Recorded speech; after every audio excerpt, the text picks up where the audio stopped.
Pokemon has a massive problem, but it's not the lackluster graphics or the sometimes broken gameplay. No, it's actually the fact that the Pokemon company makes too much money. But to understand why this is such an issue, I have to explain nearly 2 decades of history and why this self-cannibalizing system between corporations is such a problem, in a term that I would like to coin the Pokemon paradox. So let's break down the history and major contributors to this system and explain its flaws and why there's a silver lining on the horizon for the Pokemon series. So let's start with our first company, GameFreak, which originally was a gaming magazine company founded back in the 80s by Satoshi Tajiri, who will become a pivotal character in this story along with Ken Sugimori. The two would do art for this gaming magazine and would produce typical stuff for gaming magazines at the time: game helps, walkthrough, reviews of new games, etc. But the two had an interest in producing video games themselves, especially on the Game Boy. So in 1989, GameFreak would go from a gaming magazine company to a gaming company in general, going from Game Space Freak to GameFreak. And it was during this time, during the late 80s and also the early 90s, that Junichi Masuda would actually eventually join the crew. And in this time, they would also produce some of their first video games as a company, such as Mendel's Palace. But like I said before, Tajiri would grow an affinity for Nintendo and the Game Boy, especially with its feature, the link cable, or how you could interact with other people's games. It was used very much as a gimmick at the time and didn't have anything quite profound used for it, but it was still a cool gimmick, and Tajiri really wanted to utilize this, along with his idea of collecting creatures like he did when he was a kid, collecting bugs. And all of those things coming together, and plus inspiration from other JRPGs like Final Fantasy, Game Freak would then come up with the idea of capsule monsters, and then pitch this idea to Nintendo in 1990. Now at the time, Nintendo didn't accept the concept to put on their Game Boy, but there would be people at Nintendo such as Shigeru Miyamoto who would see the potential in this idea in this game, would actually come to mentor the people at Game Freak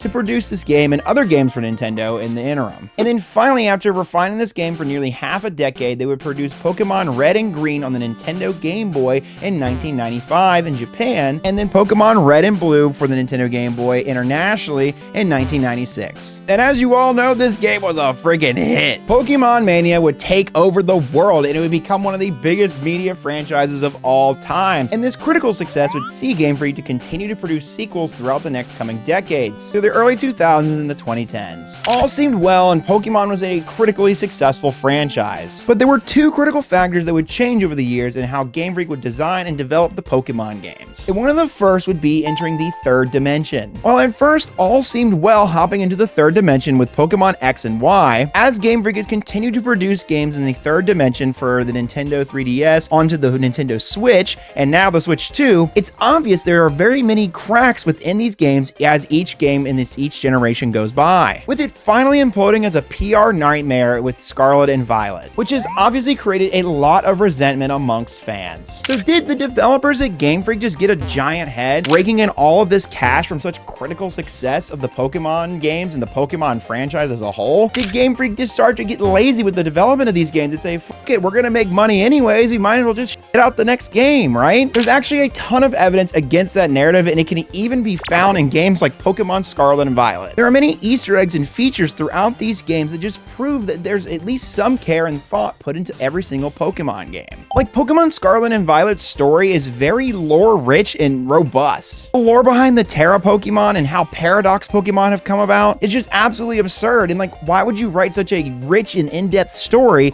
for a game that you don't care about? There's also tons of Easter eggs hidden throughout the school to this lore, and also many lines of dialogue that can be found throughout this game that just prove that somebody at Game Freak at least cares. Then why did Pokemon Scarlet and Violet end up as such an underbaked game? Well, that leads me to my second reason as to why Game Freak has changed how they develop their Pokemon games. And this, of course, is one of our major players in this story today, which is the Pokemon Company International. So the story of the Pokemon Company International is a very weird and complex one, and forgive me if I get small details about this wrong, but I think my high-level understanding of this is correct. So back in 1989, there was this new company called Ape Inc. that was kind of a subsidiary of Nintendo that was used to recruit new talent and new ideas for games. And this company would kind of be responsible for Game Freak getting access to Nintendo and eventually producing their games on the Nintendo Game Boys. So after the launch of Pokemon and its critical success, they would rebrand this company as Creatures Inc. in 1995, consisting of the same staff and actually additional Nintendo staff joining the team. They were partnered with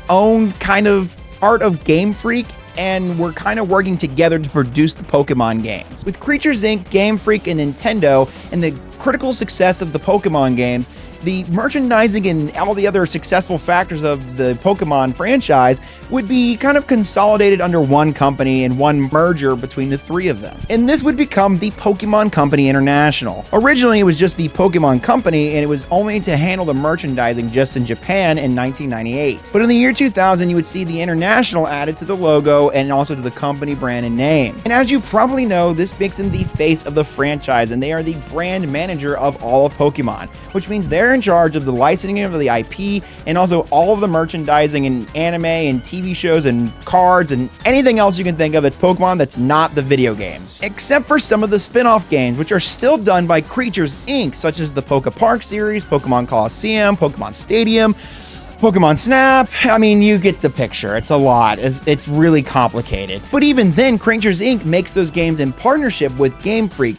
So they're not really the sole producers of those games. I mean, they sometimes are, but GameFreak is still the ultimate decider of the flagship product. And then there's Nintendo over here that just decides, oh, let's just give you guys more money. We'll keep shoveling it in there, right? Wrong. Nintendo just has part ownership in this and doesn't really influence a ton of what they do at all. In fact, it's the Pokemon Company International that decides most of the timelines for this franchise moving forward. So it's not Game Freak producing the games and deciding what the timelines are for that. It's the big money giant and corporation that is the Pokemon Company International saying, we need this done by X date and you have 2 years to do it before we roll out all the new merch, t-shirts, TV shows, cards, anything else. And Game Freak being partnered and part owned by the Pokemon Company International kind of has to do it. And they don't get a ton of say in the Pokemon timeline and how these games are developed. But they are still responsible for designing the mainline games and also the new Pokemon that can be added into this franchise. So as you can see, this giant paradox and cycle is just a self-cannibalizing monster that just kind of ends up ruining their flagship product. It's really complicated, and again, we probably don't know all the details because it is a private business at the end of the day. And it just gets even more complicated as the Pokemon Company ends up outsourcing a lot of the work that it does. Like, it outsources its events to Arcanine Labs, it outsources a lot of its video games to Creatures Inc., it outsources a lot of its mobile gaming stuff to other independent studios, and the list goes on and on and on. So while the Pokemon Company International is technically the final say, it's still really complicated. It's more of a partnership between all three things that kind of decides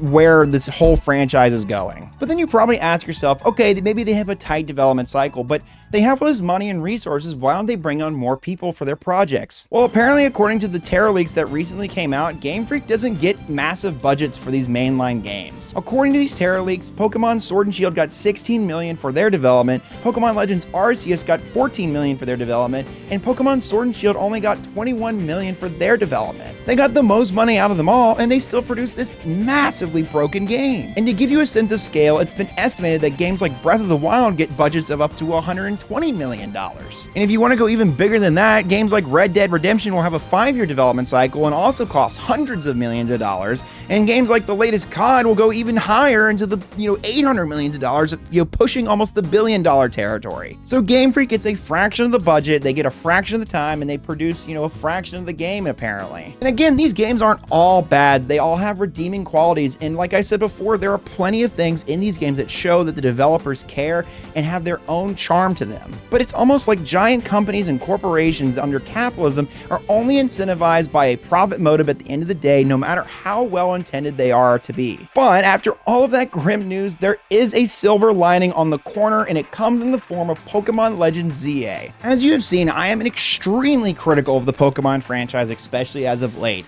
But Pokemon Legends ZA is probably the most fun I've had in a Pokemon game in the past decade. And I love Pokemon Legends Arceus as well. And this game takes all of the great things from Pokemon Legends Arceus, puts it into that, and also entirely revamps its battle system that's been stale for nearly 20 years. I mean, there are plenty of flaws in this game still, like the graphics aren't the best they could be, and there's no voice acting on some of the cutscenes, and the Switch 2 price is a bit steep, but It's super fun, and the core gameplay loop is there, and it is addictive. I mean, when I go from battle zone to battle zone each night, I try to see how far I can get that high score up until I can beat every person in one hit in one go. Yes, it's also fun to watch your rank go up, but the time limit that you're placed under during this battle sequence is just so much fun, and there's a lot of resource management and time management and how many people you can beat within the nighttime cycle. And it's just the coolest thing that they have implemented because it's all real-time battling and it's no longer turn-based. And not to mention the fashion, I mean, I'm absolutely eating it with this fit. Me and my Feraligatr, we're having a great time here. Like, look at him, he's just taking a little nap. Some other silver linings to this was the fact that Pokemon Legends Z actually took a little bit longer to produce than the other Pokemon games,